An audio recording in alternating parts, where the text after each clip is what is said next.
A major tech company just made Claude Code's $200 a month pricing look ridiculous.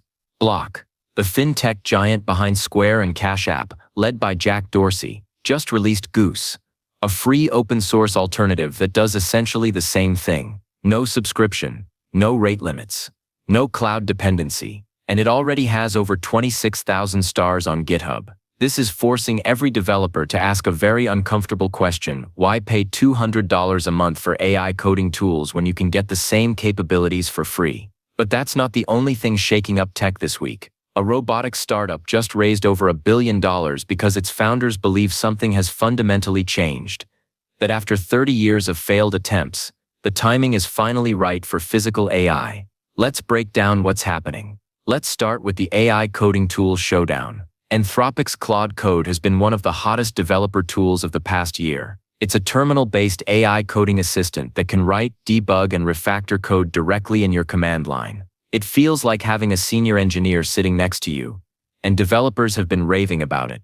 But there's a catch: the pricing. The Pro plan starts at $20 a month, but it limits you to just 10 to 40 prompts every 5 hours. If you want real headroom, you're looking at the max plans, $100 to $200 monthly for access to Claude's most powerful models and higher usage caps. For indie developers and bootstrap startups, those numbers add up fast. Enter Goose. Block, the company formerly known as Square, has been quietly building an open-source alternative. Goose is a terminal-based AI coding agent that runs entirely on your local machine. You can connect it to Claude's API if you want, or use OpenAI's models, Google's Gemini, or run it completely locally with tools like Llama. The key difference: no subscription fees, no rate limits that reset every 5 hours, no concerns about your code being sent to external servers. Your conversations with the AI never leave your machine. And Block isn't treating this as a side project. Goose has had over 100 releases since launch,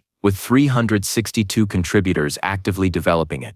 This is the first serious competitive threat to Claude Code's premium pricing model, and it raises urgent questions about the economics of AI developer tools. Can companies like Anthropic command subscription revenue for coding assistants, or will this entire category commoditize to open source? Block isn't some scrappy startup. This is enterprise-level backing for a free alternative. That signals something important about where the market might be heading. For indie developers and small teams, this is particularly significant. The debate about whether premium AI coding tools justify their costs has been simmering for months. Goose just turned up the heat. If you can get 90% of the functionality without paying anything, the value proposition of those $100+ subscriptions starts looking shaky. This directly challenges Anthropic's monetization strategy, at a critical moment when they're trying to build sustainable revenue streams beyond API access. Watch for Anthropic's response. They could double down on premium features that Goose can't match, or they might adjust pricing to stay competitive. Also keep an eye on GitHub star counts and developer sentiment over the next few months. If Goose continues its rapid growth, remember 26,000 stars and counting,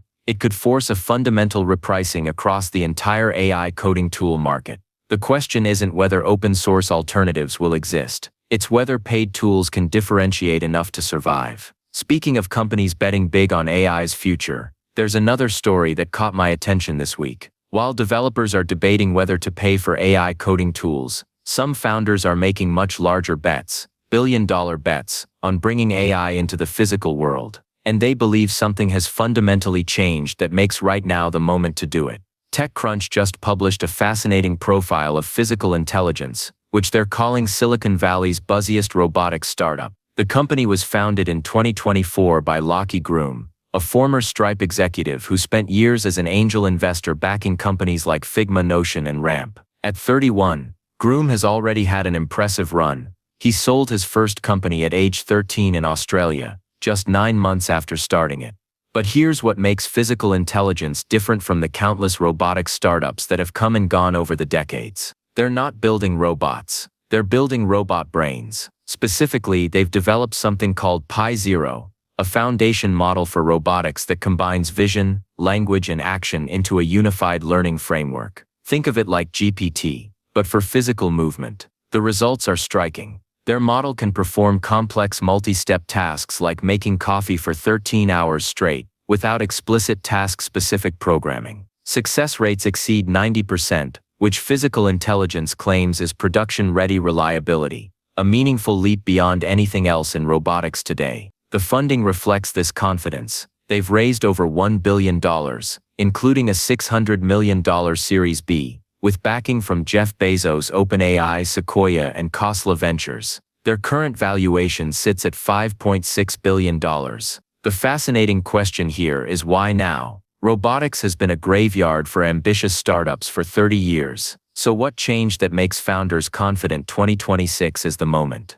The answer seems to be convergence. Large language models showed that you could train general-purpose AI systems on massive datasets and get emergent capabilities. Physical intelligence is betting that the same approach works for robotics. Train on diverse data from multiple robot platforms, and you get a model that can generalize across tasks. Their Pi-Zero model runs at 50 Hz, producing smooth real-time action trajectories that work in the messy real world. They're not alone in this bet.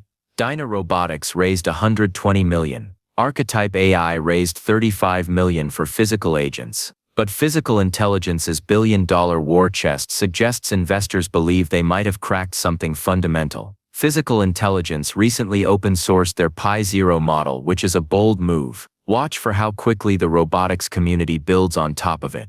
The company is also focused on strategic partnerships and growing their team with that $600 million war chest. The real test will be whether their 90% success rates hold up across diverse real-world deployments. If they do, we might finally see the general-purpose robots that have been promised for decades. Here's what strikes me about this moment in tech. Whether it's AI coding tools or physical robots, the fundamental question is the same. Can you build something so good that people will pay a premium, or does everything eventually become a commodity? Anthropic is betting on premium. Block is betting on open source. Physical intelligence is betting that timing is everything. We're about to find out who's right. If you want to stay on top of these shifts as they happen, subscribe. We cover AI and tech news daily. See you in the next one.